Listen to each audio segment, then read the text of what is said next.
Think about this. The greatest leaders in history were not those who never felt emotion, but those who learned to control it.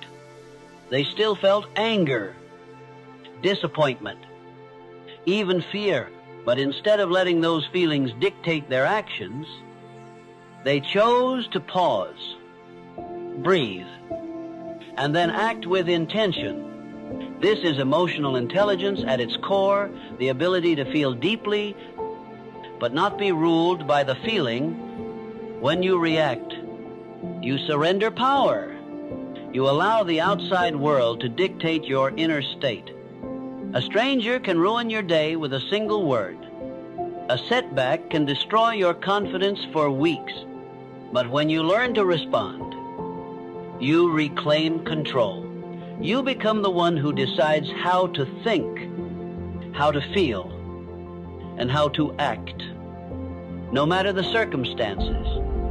This power does not come from ignoring your emotions, but from mastering them. The first step toward mastery is recognizing the gap, the small window of choice between stimulus and response.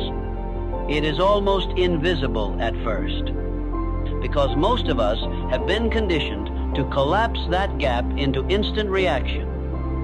Yet if you slow down, if you pay attention, you will notice it. Something happens, you feel the trigger, a space opens. In that space lies your freedom. If you can lengthen the gap, even by 2 or 3 seconds, you create enough room to choose. Do I want to snap back in anger? Do I want to retreat into silence? Or do I want to speak with clarity and calm? That gap is your moment of power. This shift is not easy at first. Your body is wired for speed. Adrenaline pushes you to act without thinking. But like any muscle, the ability to pause can be trained.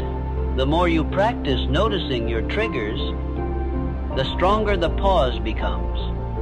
Eventually, you will find yourself standing in the same situation that once sent you spiraling.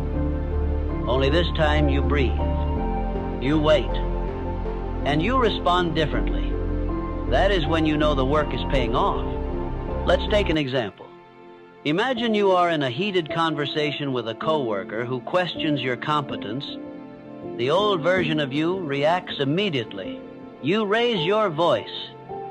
You defend yourself aggressively, and the situation escalates. The new version of you feels the same rush of energy, but instead of exploding, you know